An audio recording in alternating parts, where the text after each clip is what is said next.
जिस राहुल गांधी को 2024 में अपना चेहरा बनाने का सोच रही है ऑपोजिशन, अगर वो नहीं लड़ पाए चुनाव तो क्या होगी उनकी पोजीशन? क्या भारत जोड़ो यात्रा के दौरान की गई कांग्रेस की मेहनत पर पानी फेर देगी राहुल गांधी की डिस्क्वालिफिकेशन? राहुल गांधी का चुनाव न लड़ना कितना फायदा पहुंचा सकता है भाजपा को? और राहुल गांधी का चुनाव न लड़ना कैसे बताया विश्लेषकों ने ऑपोजिशन के हक में? देखें इस खास रिपोर्ट में। 2024 के लोकसभा चुनाव भारतीय जनता पार्टी और विपक्ष की सभी पार्टियों के लिए बहुत ही जरूरी चुनाव है। इसे लेकर विपक्ष की तरफ से पटना में ऑल पार्टी मीटिंग भी की गई थी और अगली मीटिंग भी जल्द करने की घोषणा की गई थी।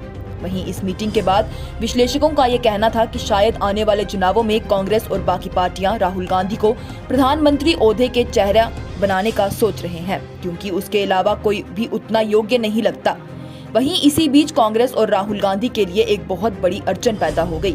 मोदी सरनेम को लेकर राहुल गांधी पर जो मानहानि का मामला दर्ज हुआ है, जिसमें उन्हें सूरत कोर्ट की तरफ से 2 साल की सजा सुनाई गई थी, जिसके बाद उनकी पार्लियामेंट की सदस्यता भी रद्द कर दी गई। सूरत कोर्ट के इस फैसले को राहुल गांधी ने गुजरात हाई कोर्ट में चुनौती दी थी, लेकिन वहीं उन्हें गुजरात हाई कोर्ट की तरफ से बड़ा झटका लगा, क्योंकि कोर्ट ने उनकी मानहानि के मामले में मिली सजा पर रोक लगाने की अर्जी को खारिज कर दिया। कोर्ट ने कहा कि ये सजा बिल्कुल सही है और कानूनी तौर पर ही सुनाई गई है। वहीं इसके साथ ही राहुल गांधी पर गुजरात हाई कोर्ट में वीर सावरकर के पोते ने भी मानहानि का मामला दर्ज किया था और कोर्ट का कहना है कि राजनीति में सफाई होने की सख्त जरूरत है। अब गुजरात हाई कोर्ट की तरफ से इस फैसले के बाद राहुल गांधी के पास एक आखिरी सहारा सुप्रीम कोर्ट बचा है और अगर सुप्रीम कोर्ट फैसला उनके पक्ष में सुनाती है तो राहुल गांधी लोकसभा के चुनाव में उम्मीदवार हो सकते हैं। लेकिन अगर कोर्ट उनके पक्ष में फैसला नहीं सुनाती तो शायद ये कांग्रेस के लिए बड़ा झटका साबित हो सकता है।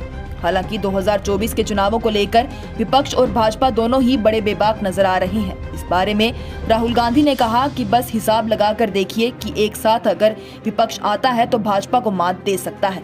तो दूसरी ओर भाजपा के कार्यकर्ताओं का और खुद प्रधानमंत्री मोदी और होम मिनिस्टर अमित शाह का यह कहना है कि इस बार भी लोकसभा चुनावों में भाजपा की ही जीत होगी। गुजरात हाई कोर्ट की तरफ से लगे इस झटके के बाद ऐसा कहा जा रहा है कि विपक्ष की कहीं न कहीं बुनियाद हिल चुकी है। लेकिन इस मामले में सेफोलॉजिस्ट यानी के चुनावी विश्लेषकों का ये कहना है कि राहुल गांधी का प्रधानमंत्री के खिलाफ विपक्ष का चेहरा न होना विपक्ष के लिए बहुत ही फायदे की बात है। पहला कि बीजेपी को सिर्फ राहुल गांधी ही नहीं मिलेंगे अपने भाषणों में तनकीद करने के लिए।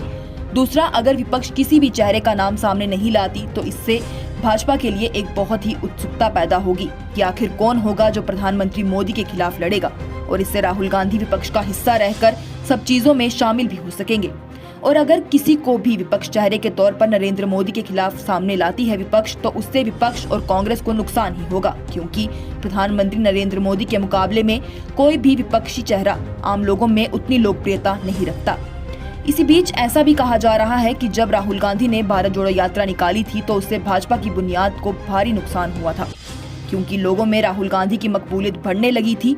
लेकिन शायद अब उनका चुनाव न लड़ना कहीं न कहीं उनकी मकबूलियत पर भी असर डालेगा और इससे भाजपा को बहुत फायदा मिलेगा और शायद जो मेहनत राहुल गांधी ने भारत जोड़ो यात्रा के दौरान की थी उस पर पानी फिर जाएगा।